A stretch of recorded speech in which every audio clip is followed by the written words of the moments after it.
Hello everyone. Everyone na naman. Everyone na. Bawat isa sa atin. Diba? Ay, buray niya ako. I'm sorry. Gawin natin stand lang.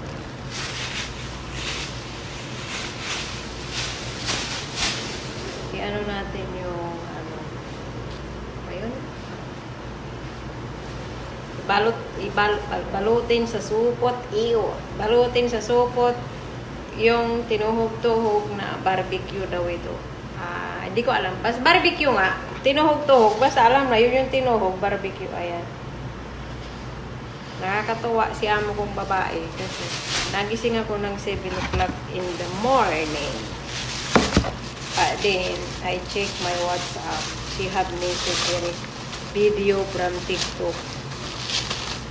Tapos pinanood ko yun, ito yung napanood ko sa video. Kaya yun ginaya ko, diba? Tapos tama sa freezer may naka-ready na rin akong breast chicken na yung hiwa-hiwa na ba, naka-cubes na. Kaya pagbaba ko kanina, dinipros ko yung manok. Pagkatapos, inukasan ko ng mainit, binabad ko pa sa lini. Tapos, minarinate ko. Tapos ngayon, tinuhog na natin. Tapos, ibalik ulit natin sa rep. Tapos, mamaya na siya. Pero yung napanood ko sa TikTok, ano lang siya ba? Sa kawali lang din siya. Sa kawali lang din siya lulutuin. Hindi na sa uling o kaya hindi na sa oven. Pero may lutuan kami dito. Yung parang barbecuean ba, mayroon kami. Saksak mo lang sa kuryente. Kaya lang ang problema, hindi ko alam kung saan nilagay nung dating kusinira namin yung wire, yung pangsaksak. Hanap ako ng hanap, hindi ko mahanap. Kaya mamaya, ang gagawin natin, gagayahin ko na lang yung sa TikTok, sa kawali lang.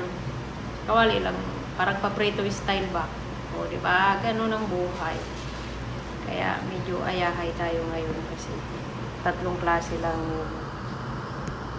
niluto. Niluto ba? 3 klase lang ngayong araw. Diba? Ngayon, magluto na ako ng kanin para makaluto ng kanin, aakyat ako. Bababa ako mamaya ng mga 4:30 para lutuin natin yung manok.